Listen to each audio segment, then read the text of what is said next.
This presentation is about the affordances of teaching Shakespeare in a primary context, focusing on multimodality and the literature substrand of the Australian curriculum English. Multimodality is a theory which looks at the many different modes that people use to communicate with each other and to express themselves. If we break the word down, multi refers to multiple types of something, and mode, from the word modality, refers to the different modes of communicating. Crest 2000 and Jewett and Crest 2003 emphasised that while the mode of written text has always been heavily used in pedagogical practices, other modes were not recognised or valued as a means of culturally accepted communication. Multimodality is advocated for by many learning theorists, noting that in order to fully understand someone, communication in its various modes is necessary. This means for education, multiple literacies or multiliteracies are essential proficiencies for communication in a contemporary world. The term multimodal literacy is used to indicate the way processes of literacy, like reading, writing, talking, listening and viewing, are occurring within and around new communication media. Now we will be looking at the different types of modality and Shakespeare. The linguistic mode of modality can be separated into written and oral. Shakespeare combines both of these aspects, as his plays are in written form that need to be read and interpreted in order to orally convey meaning when speaking and listening. Audio is a type of modality that links closely with linguistics in this circumstance. Shakespeare's plays were designed to be spoken aloud with varying tone, intonation and inflection. Careful consideration about how these spoken lines are delivered is paramount. As Shakespeare is performed, music and sound effects are also an important part of this mode. The next mode is gesture, which is used to convey body movements, facial expressions, eye movements and gaze, and so forth. This mode requires thought and choices about how the body should move whilst performing and relates heavily to space. Space is one of the most critical aspects of performance. Performers must think about where to be in relation to other performers, if their character is sitting, walking, running, crawling, standing, and what props and stage dressings are being used, and where they should be in relation to those things. Last of all, we have the visual mode. The visual dynamics of performance are interwoven through the other modes and can include framing, power, salience, composition, vectors between characters, props, settings, or lights. Where does Shakespeare fit in? A contemporary approach is a rich experience of communication in many forms, providing an introduction to the subject that enhances children's experiences when meeting Shakespeare. Robbins, 2009. We will now look at the educational potential of Shakespeare in relation to the literature strand of the Australian curriculum. The substrands of literature in the Australian English curriculum include literature and context, responding to literature, examining literature, and creating literature. Literature and context refers to how texts reflect the context of culture and situations in which they were created.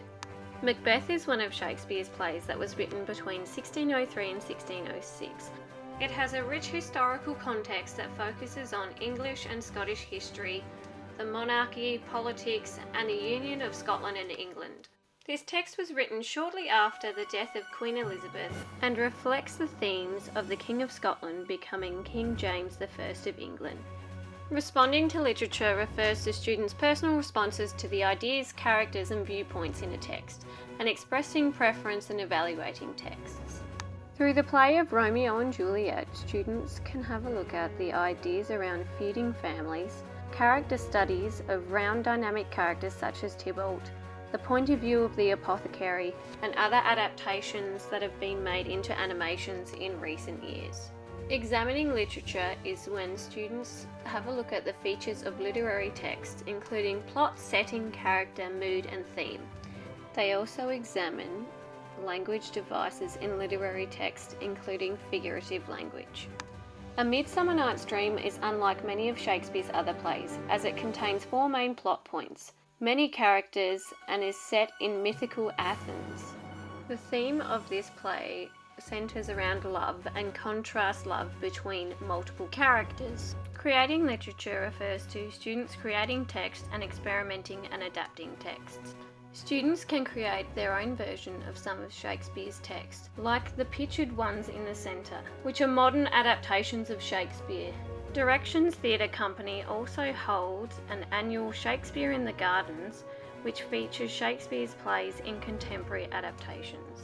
Now we are going to look at Shakespeare in the classroom. Erica Haitley 2011 said, "Early exposure to Shakespeare's plays can help create an understanding that those texts are the property of all, and helping young people to establish an empowered disposition towards Shakespeare lays the groundwork for later social and educational experiences." Bell Shakespeare is an example of a theatre company that has been delivering programs and productions for primary age students for over 20 years. Bell Shakespeare has a plethora of teaching ideas, applications and resources to welcome Shakespeare into the classroom. They provide teacher training as an essential part of engaging with Shakespeare in the primary context. Now we will be looking at some active pedagogies that you can do in your own classroom. Please go through the following slides and click the YouTube links to have more of an idea of what they're about. First, we have creating freeze frames, where students create a freeze frame of scenes from a play and ask other students to demonstrate what might be happening in the scene. Students close their eyes in between each freeze frame so that the students performing can really set the scene.